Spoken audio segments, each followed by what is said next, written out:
very powerful addition to your research project. It will be able to give you first-hand expert advice and opinion, but it also gives you a further research process and different method to include in your folio. So this is about some advice for successful interviewing. Many students conduct interviews, which is excellent, but sometimes they don't get as much out of them as they can. So I refer you to the video about how to find someone and how to approach them with etiquette, because obviously you need someone to interview in the first place. But however, firstly, you need to plan the interview. So before you just launch into contacting them, you need to do quite a bit of background research. So you need to know, what does this person know? What is their area of expertise? You don't want to ask them questions that could easily be found on the internet. So you're really wasting their time if you're asking them things like, please define cardiovascular. If they're a cardiovascular surgeon, you could easily look that up yourself. You also need to choose your participants wisely. So if you are taking the time to do an interview and they are time consuming, you don't want to do pointless ones. You need to think, what exactly are they going to add to your research, and is it the best method of gaining information? Could you find the same information in a faster, more efficient and reliable way? So like I said, you need to think about, who are you going to interview? So obviously expertise, do they know what they're talking about? But also availability, are they likely to be able to do the interview? So we had a student a few years ago contact the Queen of Sweden, which would have been very beneficial to her research, but the chances of the Queen of Sweden replying are very low, and she did not. So that's something to consider. Then you need to think about, how are you going to contact the participant? Now, the best way is always to speak to them, whether that's by phone or face-to-face. You might send an email initially to see whether it's okay to ring them and a good time to ring, but most of these people are quite a bit older than you are, and they prefer to speak, and you'll probably get a lot more information out of them if you can speak to them. So it's not always possible to see them face to face. They may live somewhere else, their schedule and yours may not align, but it's always preferable to actually interact with them, speak to them, whether it's on Skype or by phone or meeting them. There are some considerations if you are meeting them, which are in the expert video. You also need to make sure that you are giving them enough information. Remember, in the ethics section, that you need to have informed consent. You can't just interview them and get information from them without them knowing what your project's about, why you're doing it, what it involves, why you're asking them to be involved, talking about their information being confidential unless they say you can use their name, and that you're only going to use the information for your project. You're not going to contact the media, etc. And they can withdraw from the interview at any time. And this is important, something which students often forget. Project will be available for them to read at the end if they would like. So this is something which I think most people who are involved in other people's research projects would really like to see what it ends up finding. Then you need to think about, as I said before, what setting you'll use for the actual interview. So whether it's one-to-one, face-to-face, on the telephone, email, Skype, chat, etc. So I've put in here, this is also covered in the expert video. If you are meeting face-to-face, you should make sure that you are in a public place. So that might be a library or the person's workplace with other people around, or it can be at school. Your parents must be aware of the interview taking place, and we at school must also know that the interview is taking place. You might even consider taking a friend with you. So your safety is of utmost importance.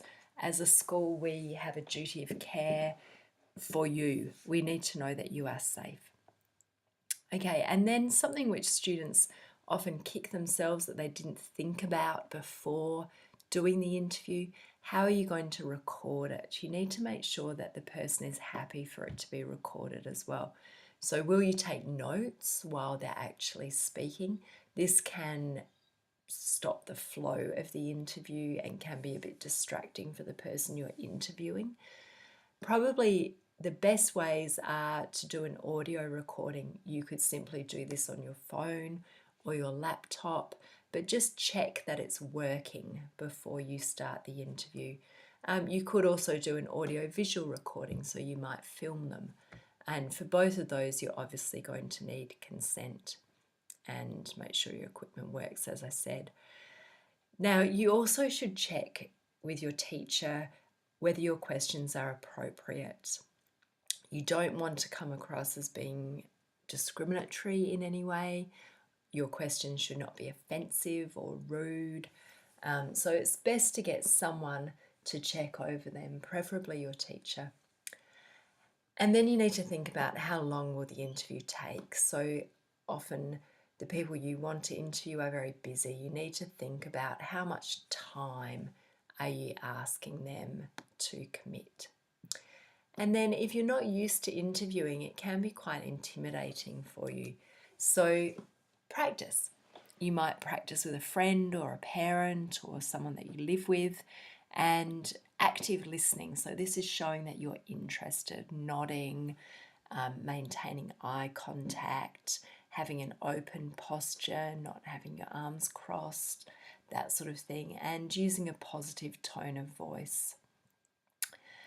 Then once you have thought of all of those things and included them in your folio, you should think about what format you're going to use. So the ones that I'll briefly run through here are structured, semi-structured or unstructured. So structured, there are some advantages to doing it this way. You decide on the list of questions beforehand, and you may even give the interviewee the questions beforehand so they can think about their answers and be prepared for what you're going to ask. The questions are usually open-ended and encourage participants to talk at length. So you might say things like, in your experience, can you describe your most positive experiences on arriving in Australia? How was your family affected by your decision to open a small business? So it invites quite a lot of the interviewee to elaborate on their thoughts. It's not a simple yes, no answer. Sometimes they might not give as much detail as you like. So you might say things like, then what happened next? Can you tell me more about that? What are your reasons for thinking this? So inviting more information.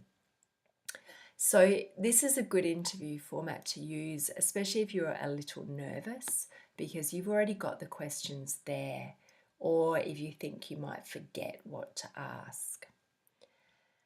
Semi-structured interviews, these are good if you are quite confident in your topic. You might know the participant quite well, so it might be someone that you're related to or friends with, and you're confident that you'll be able to think up questions on the spot.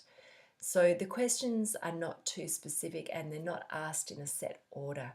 So this allows the interview to flow a little bit more. So if the person gives information that you weren't expecting and goes off on a tangent, then you can follow that tangent because you're not pinned down by the questions you've already decided on.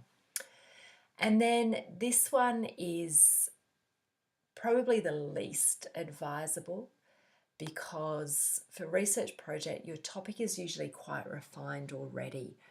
So an unstructured interview has got no plan, no set questions. So you're just asking the participant to talk freely about what they see as important. This can be difficult if the person is not very forthcoming and you're nervous. So I would advise against this one. All right, then the questions. Like I said, these open-ended questions are excellent for getting people's opinions and comments. So they're asking more than just yes, no. These sorts of questions, closed or forced choice, do you have a driving license? They're good just for finding out exactly what you want to know, but they're not going to give you more detail.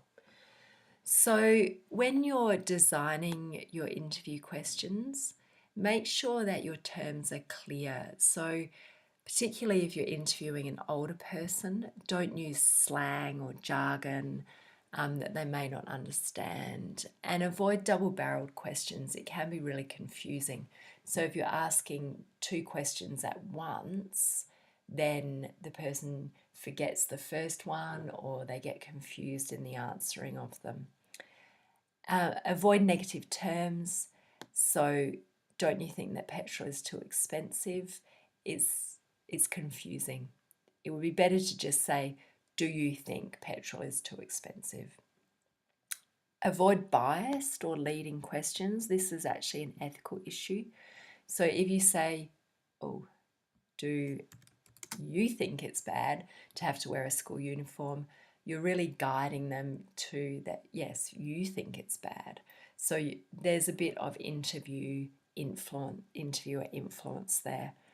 And avoid sensitive questions that might reveal personal information or cause the subject to recall unpleasant experiences. So if you're interviewing someone about their experiences with mental illness, it would be better to allow them to disclose what they want to rather than asking very personal, sensitive questions. All right, then once you've done the interview, in your folio, you need to obviously go through the recording or your notes, jot down the main points that came up. So you definitely do not want the entire interview just plonked down in your folio. You need to do something with the answers. Often organising the points under headings is an excellent idea. Picking out a few memorable quotes that you can use in your outcome is a good idea. Talking about to what extent did you get the information you wanted. If you didn't, then why not? What worked well or less well? What do you think you might change if you have to speak to this person again? Do you have any follow-up questions? How has it helped your research? So there's a section in the folio template that deals with the interview, how to set it up. So just having a quick look at that here, the folio template.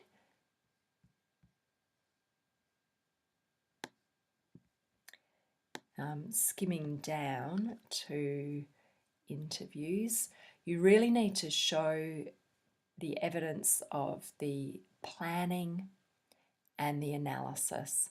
And if any of these don't apply, so if it didn't particularly develop your chosen capability, then just delete that. Better to not have it there at all than have something that isn't relevant.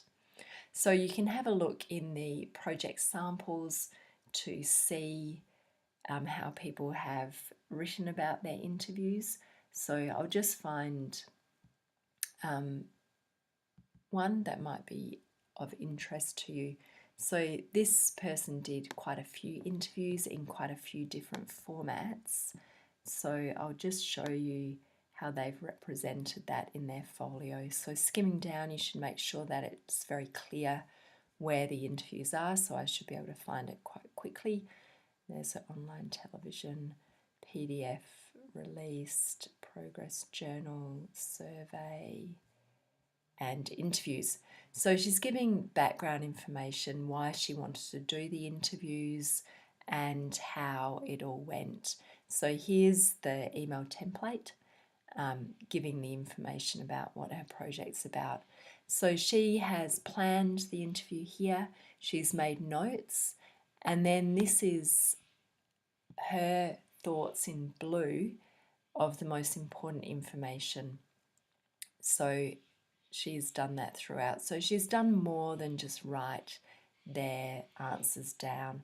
And then in her emerging findings, she's also included the interview responses to compare them with the other sources. So that is highly recommended. It shows that you are cross-referencing between your sources and making sense of what you've found. So that's a good example of how to include your interviews.